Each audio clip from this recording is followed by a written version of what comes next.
keterampilan yang dibutuhkan saat ini juga keterampilan mendengar. Saya tidak tahu ada mata kuliahnya atau tidak. Kalau keterampilan berbicara ada. Akhirnya banyak orang senangnya berbicara, tidak senang mendengarkan. Padahal mendengarkan itu bagian terpenting. Ya, jadi salah satu teori komunikasi, prinsip komunikasi adalah memuaskan lawan bicara. Jadi kalau saudaranya duduk manggut-manggut dan lawan bicara Anda sudah senang, nyaman dengan saudara, saya sudah berkomunikasi. Meskipun tidak ngapa-ngapain, hanya duduk, manduk-manduk begitu. Yang ngomong terus, setelah setengah jam, 1 jam, yang ngomong ini sudah puas, ego begitu, pulang. Yang ngomong terus kan senang. Yang ngomong terus senang, dia akan senang dengan saudara. Karena enak diajak ngobrol. Nah, ternyata menahan diri untuk mendengarkan orang itu juga butuh keterampilan. Karena seringkali kita tidak sadar. Ngomong terus, sing ngomong aku seperti kabeh misalnya. Tidak sabar. Ternyata yang dimaksud dengan seni komunikasi itu tidak hanya skill berbicara, tapi juga skill mendengarkan. Tolong skill ini nanti juga dilatih dalam dinamika kelompok. Mendiskusikan. Dan kecenderungan orang itu kan berkumpul menurut yang karakternya sama. Sedangkan kalian nanti dikumpulkan berdasarkan itu tidak. Apa kalian dalam kelompok kakak ini memilih letakkan? Diletak dengan mungkin artinya nanti dalam anggota kelompok ini akan terdiri dari orang-orang yang memiliki karakter yang berbeda. Karakter yang berbeda ini menarik, ini tantangan. Bagaimana kita bisa beradaptasi dengan karakter yang berbeda dengan kita. Saya misalnya suka tenis, kumpul dengan orang yang suka tenis, ini wajar. Saya suka tenis, berkumpul dengan orang yang hobi sinetron dan bisa nyaman, itu keren. Karena artinya bisa saling beradaptasi, bisa saling memahami, bisa saling mengerti. Dalam kelompok nanti panjangan juga akan sama. Ya, dalam kelompok kakek nanti juga akan sama. Maka dinamika kelompok ini sangat penting. Ikuti prosesnya, nikmati prosesnya, insya Allah nanti akan mendapatkan banyak hal dari peristiwa kakek ini. Ya. Maksudnya? Ya. Lanjut mas, tak aja mas.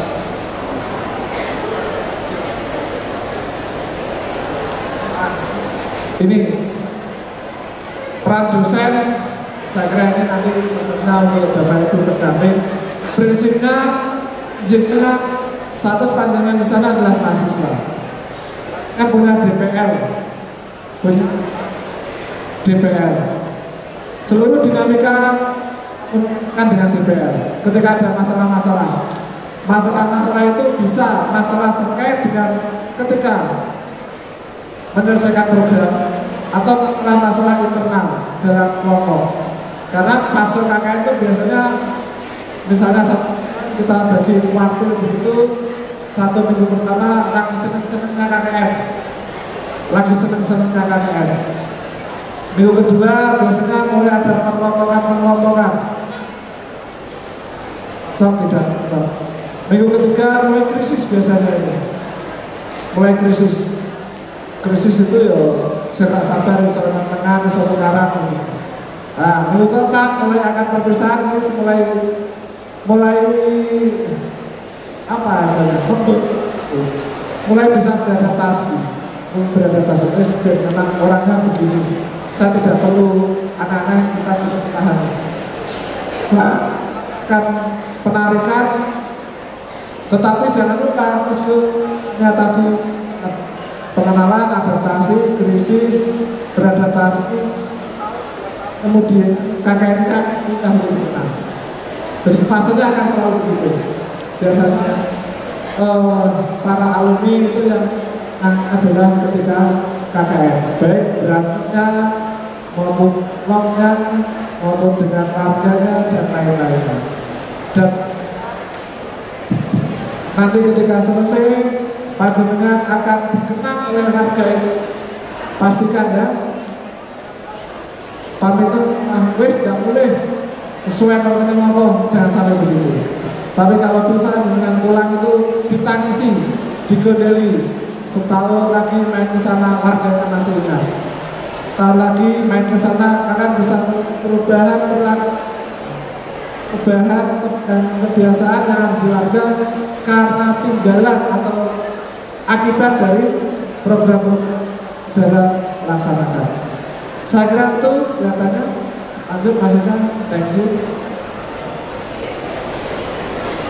Ya, ini bidang-bidang pemberdayaan. Saya kira kalau panjenengan bisa ke pendidikan, bisa ke ekonomi, ke kesehatan dalam konteks untuk pendampingan ya. Tapi menurut saya fokusnya tadi pendidikan dan ekonomi. Ekonomi dalam arti bukan sekedar produk, tapi juga mengeksploitasi potensi-potensi yang ada di desa. Ya. Dan pastikan alma mater UGRI selalu dipakai. Pastikan selalu dijaga ketika berinteraksi dengan orang tua, dengan anak. Karena apapun tingkah pola saudara nanti di desa itu akan menggambarkan UGRI seperti apa. Panjenengan ngebut, asal UGRI cepat. Panjenengan lewat depan orang tua, amin mbak, amin pak, sopan-sopan. Artinya itu akan menjadi etalase bagi Universitas Negeri Semarang. Oleh karenanya saat itu jaga nama baik alma mater. Insya Allah itu juga nama baik panjenengan semuanya.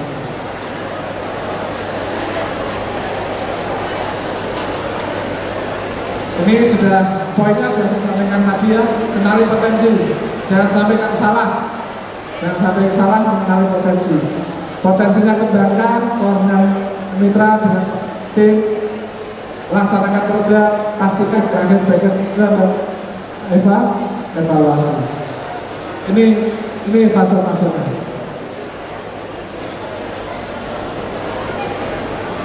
Ini contoh-contoh program yang dilaksanakan oleh kakak kelas atau senior-senior saudara ketika KKN. Jangan mau kalah. Jangan mau kalah, karena setiap masa ada masalah dan setiap masalah ada masa. Jadi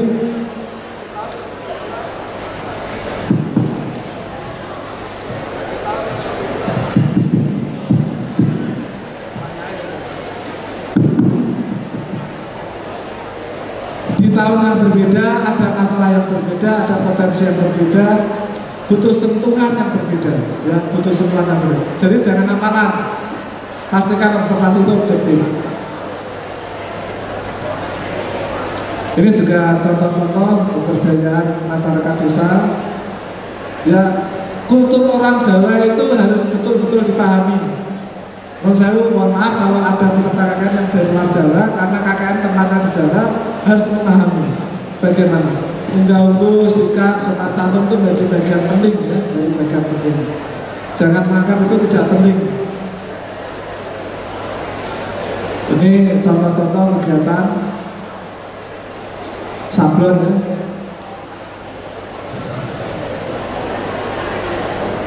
Ini kegiatan dengan ibu-ibu. Nanti gambarannya akan begitu saudara. Gambarannya akan begitu. Diatur kalau pertemuan dengan ibu-ibu ya banyaknya dari mbak-mbak. Kalau pertemuan dengan bapak-bapak ya, yang harus tampil ya yang mas-mas. Kalau pertemuannya malam agak larut, ya, mas-mas yang tampil. Begitu, jadi ada programnya. Terima kasih atas kesabarannya. Mohon maaf. Assalamualaikum warahmatullahi wabarakatuh. Waalaikumsalam warahmatullahi wabarakatuh. Sangat luar biasa materi dari Bapak Norwati tadi terkait dengan bagaimana teman-teman melakukan identifikasi potensi dan masalah di tempat teman-teman akan melakukan KKN, dan itu bisa dilakukan pada saat survei seperti itu. Sehingga pada saat survei itu menjadi tempat yang sangat penting, menjadi waktu yang sangat penting dalam rangka untuk mengidentifikasi potensi dan masalah di tempat KKN. Baik, teman-teman masih ada 10 menit, silahkan. Jikalau ada yang mau disampaikan, kami membuka cermin tanya jawab untuk 3 penanya. Silahkan. Dari sisi sebelah kanan saya, silahkan. Ada yang mau ditanyakan? Atas? Sebelah kiri ada yang mau tanyakan? Silakan maju ke depan. Maju ke depan. Satu, silakan maju ke depan. Satu lagi silakan. Silakan bisa disampaikan. Ya, assalamualaikum warahmatullahi wabarakatuh. Perkenalkan, nama saya Ira Ika Damayanti. Saya dari Prodi Pendidikan Matematika. Nah Pak, di sini yang ingin saya tanyakan adalah apa yang tidak boleh kita iyakan gitu Pak. Semisal saya pernah dapat wejangan dari kakak sebelumnya bahwa kalau KKN semisal ada yang minta dibangunkan gapura, jangan diiyakan atau apa dibangun atau tidak gitu. Masalahnya nanti kalau ditagih atau gimana gitu. Mungkin ada wejangan sedikit untuk kita sebelum kita selesai gitu. Terima kasih. Ini Bapak, ada nggak tips bahwa ketika kita KKN tidak dibebani oleh pembangunan fisik, misalnya gapura dan lain sebagainya? Itu dari mahasiswa prodi matematika. Itu Bapak. Oke, satu dengan monggo Bapak. Oke, terima kasih. Yang pasti kita kalau ke masyarakat, terjun ke masyarakat, menyesuaikan saja. Artinya menyesuaikan begini. Saya masih ingat betul, saya dulu tahun 2000 KKN di daerah Wonosari, Grobogan. Saya punya teman yang kebetulan anaknya orang kaya. KKN pertama dia bawa mobil.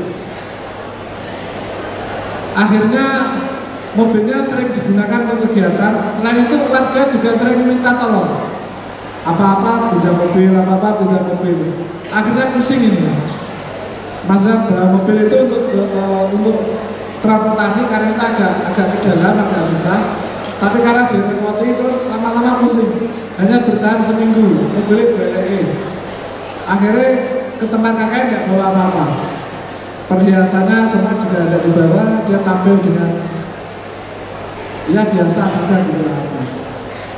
Nah, ini juga bagian dari strategi. Di desa-desa, sebagian masyarakat masih menganggap kalau KKN itu akan memberikan sesuatu. Dan sesuatu itu, orang yang berpikir sederhana, sesuatu itu kan material, barang maksud saya. Padahal kepintaran itu juga sesuatu yang itu sangat penting sebenarnya. Tapi yang menganggap kepintaran itu penting itu kan biasanya orang-orang pintar. Orang-orang sederhana akan menganggap tempat sampah atau apa barang-barang itu penting gitu maksud saya. Nah, maka yang pertama jangan pernah bicara fisik di sana. Ngomong sekali saja doyak mesti. Wah, mungkin ya, pemudanya suka voli enggak? Tapi belum ada lapangan voli ya. Ya, kami suka voli dan tidak punya lapangan voli, tolong dibuatkan Mas KKN. Wassalam. Jangan masuk ke sana pembicaraannya. Kami punya lapangan voli, tapi netnya rusak, bolanya rusak. Wassalam. Jangan masuk ke sana. Kalau akhirnya terpaksa ke sana, ya dibuat proposal, mintakan. Misalnya mungkin di situ ada tokoh masyarakat, komunikasi dan lain-lain. Memfasilitasinya begitu. Jangan jadi sinterklas. Bola voli tukoke, lapangan voli tukoke. Nggak dadah nggak rumah. Nanti lah mas tak dadah nggak rumah. Sakatoe didol gitu kan. Artinya jangan membuat program yang kesana dan memang tidak. Maka masuklah ke pemberdayaan. Tapi kan ada gambar-gambar contohnya. Oh, ini potensi di sini ada air yang mengalir, kita bisa potensi ikan. Ajari masyarakat di sana untuk beternak ikan. Intinya kembali ke potensi. Karena nanti potensi yang lebih tahu panjenengan setelah survei ya, setelah observasi. Apa yang saya contohkan itu contoh-contoh umum. Jangan nanti misalnya KKN-nya Meranggen jauh dari saluran air, nggak ada air, karena dulu pembekalan dicontohkan budidaya ikan, memang di program budidaya ikan. Wah, salam. Jadi pastikan survei itu betul-betul dapat gitu. Kalau ada permintaan, biasanya permintaan atau usulan itu karena ada pancingan menurut saya. Jadi jangan masuk ke sana. Sedikit pun jangan masuk ke pembicaraan fisik supaya tidak dikejar. Kalau dikejar, ya disampaikan saja. Disampaikan saja bahwa kita programnya adalah ini. Insya Allah ini akan bermanfaat atau sangat bermanfaat untuk warga sini. Sini itu tempat KKN Bapak Ibu. Jadi kami memang programnya ini bukan program membuat jembatan, ya, tapi kami mengajari menjembatani dari produk ini supaya lalu ke sini. Menjembatani secara virtual maksud saya.